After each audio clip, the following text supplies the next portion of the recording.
பௌதீகம் அப்படிங்கிற இந்த shared reality, நம்ம எல்லாரும் பார்க்கிற இவ்வுலகம், இந்த வாழ்க்கை வெளி வாழ்க்கைன்னு சொல்லலாம், புற வாழ்க்கைன்னு சொல்லலாம். இந்த புற வாழ்க்கையில நீங்கள் முழுமையாக கிளாக் டைம் சென்டர்டா, அதாவது வாட்சை உபயோகப்படுத்தி நாம எல்லாரும் டைம் பத்தி ஒரு அண்டர்ஸ்டாண்டிங் வந்திருக்கோம் இல்லையா? இதுல ஒவ்வொரு வினாடியையும் முழுமையாக உபயோகித்து ப்ரொடக்டிவா இருந்து, ஆனா உள்ள அகத்துல சர்வ சுதந்திரமா டைம்லெஸ்னஸ்ல நித்திய நிகழ்வுல இருந்து வாழ முடியும்.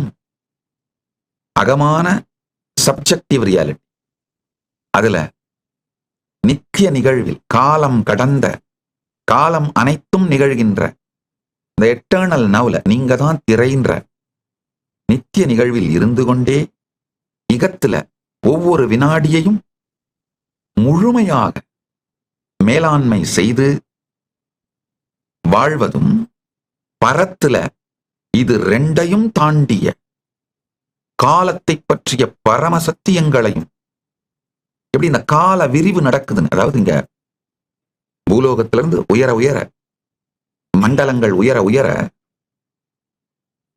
உதாரணத்துக்கு ஸ்வர்கலோகத்துல ஒரு நாள் நமக்கு இங்க பூலோகத்துல 365 நாள்.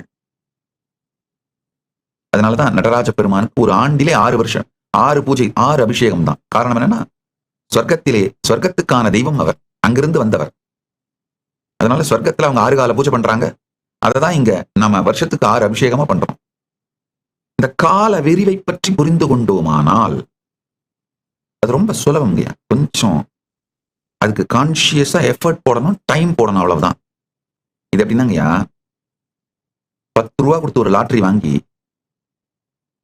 1000 கோடி ரூபா அந்த லாட்டரியில உங்களுக்கு பரிசு விடுற மாதிரி தான். என்னன்னா, ஒரு நல்ல செய்தி, இந்த லாட்டரி வாங்குற அத்தனை பேருக்கும் பரிசு.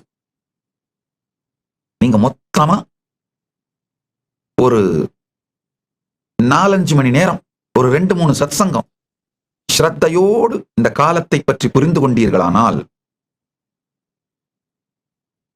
நன்றாக புரிந்து கொள்ளுங்கள், என்னுடைய சத்சங்கங்கள் வெறும் வார்த்தை அல்ல, அனுபூதியின் வெளிப்பாடு.